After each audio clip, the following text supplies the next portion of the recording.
this video, we'll be speaking about what web scraping is and we'll go through a live demo. So what exactly all this web scraping is about? Suppose you have some kind of data that is raw. So we call this data as raw. Okay.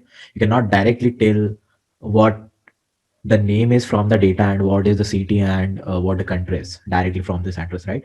But if you parse this data somehow, so it looks like this. So this is parsed data and it looks like this. And now suppose this is your Python dictionary. Then if you want to get the name or even city of the person, then you can simply call data name. And this gives you the name like Sherlock Holmes. And similar goes for city, country, and whatever is being passed. So in this tutorial, what we'll do is we'll try to build a web scraping tool. These are some steps that will be required. So first is to scrape the data. We need a website. Obviously, we need a website to scrape a data from. So this one we have selected the common books website, and then the second step is to import required libraries and install them. So in our case, we need 3 libraries.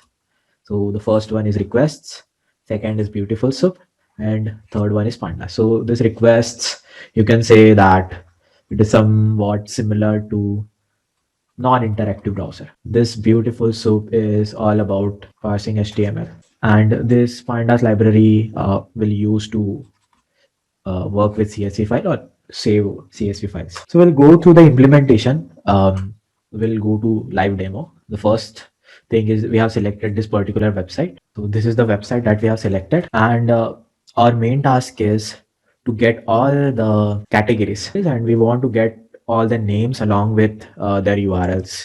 And yeah, maybe in second stage we can get the book name along with their price. So this is a simple task that will be able to do. So the first thing what we need to do is we need to understand what an anatomy of the web page is. So the first thing what I can see here is in the left side, I can see that there is a one particular section wherein all these book categories are mentioned. So if somehow I get these values directly, then I can easily get these. So how exactly to get this? So the first step will be to call this particular web page from requests library, and then get the HTML content and then parse. So to parse the HTML page, we need to see how exactly we can identify this particular data. For that, we'll try to inspect this web page. So to inspect the web page, what you can do is you can simply press right click and inspect it, or you can simply press Ctrl Shift I to inspect the web page. Now you want to see what this particular element is. Okay, what you can do is you can click here, and then you'll be able to see, like, wherever you go in the right side, automatically that particular part will be selected. So in our case, we need these container. So if I click it, I can see there is this element, and if I select this one particular thing, I'm able to see that I'm getting what I actually need. And for each of the element, I can see that this is all about some kind of list, right? So there is this list, all this list, and this is like a tag. And if we are able to get all these li tags or maybe a tags in this particular node DOM element, then we will probably get what we need. So this travel is name of the category, and this is the link. So we have decided that okay, we'll go with this. So now we'll jump to the coding part. So we have come here, and so first of all, we'll install 3 libraries that we need. So first is pip install request beautiful soup and pandas. We are installing these.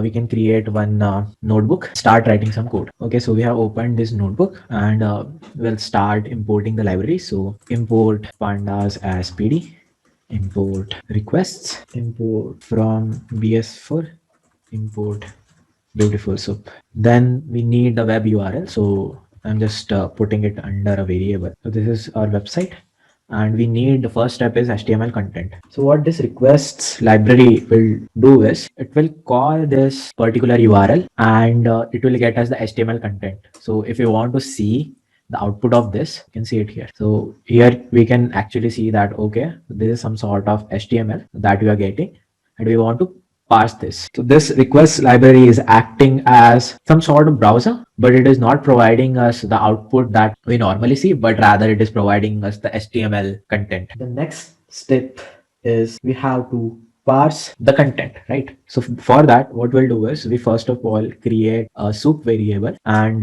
this is an object of beautiful soup class, and herein we will pass all the HTML content that we want to pass. Along with this, we'll pass features as HTML5 lib. So this is our main object of parser. Then we need to get the site categories or all the content that is there. So as we had seen there, when we inspected the elements, we found out that when we try to find a UL tag, and inside like with the class name of nav and nav list, and inside it, if we like try to find all the links, we'll be able to get all the site categories, right? So what we're doing here is we're simply finding all the UL tags, and so this is class, and the class was nav list.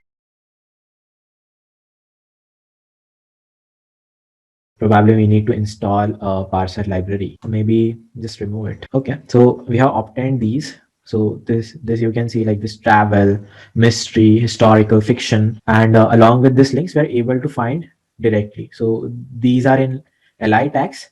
So probably if we directly get this a tags, this is only what we need. So what we can do is here, instead of this, so list items is equals to soup dot, or rather site categories dot find all the a tags. So find all, and if we see here, so you can see that all the a tags we have obtained. Now we just need to properly extract the name and the link from these. What we can do now is, let us say like we have this list items. So what we can do is we can start a loop probably. Okay, so for item in list items, and maybe let us try to see what all things are there. So item, and let us just try to see just a single thing. So there is this thing. Okay, now if you want to extract the text and this thing, what we can do is we can simply use this for text. Okay, so we have obtained the text from this, but I think it has some spaces around it. So what we can do is we can just simply use strip, and yeah, we have obtained a clean text.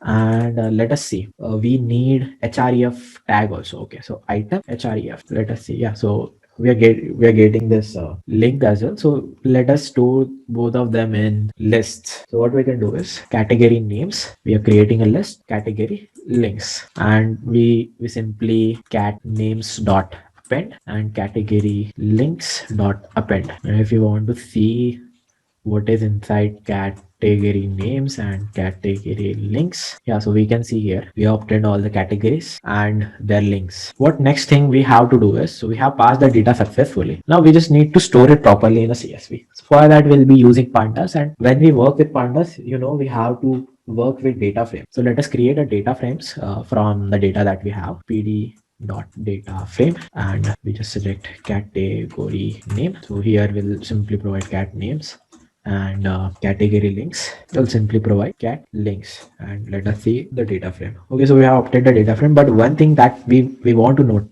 notice here is there is one more link, books, which is not actually a category but was a link when we are passing. So we can simply get away with it. So we'll be using slicing. So what it means is, so this is an kind of list, a single dimensional list. So we can use slicing. So here we can introduce the starting index of the list, so 1, and it goes on to the end. So what it will do is it will simply remove the books from the category. So similarly for links also, so what we'll do is we'll simply remove the first index. And now if you see, we have removed the books from here. Now we just need to save this file. So df to cs and category data.csv. This we have saved, and you can see here that we have stored everything in this particular CSV file. So this was all about scraping. Moving further, what you can do is you can try to extract the name of the book and price. That is one part from the single page. And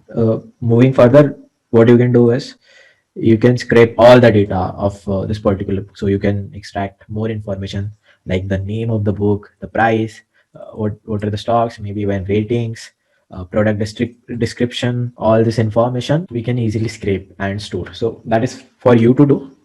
That's all for now.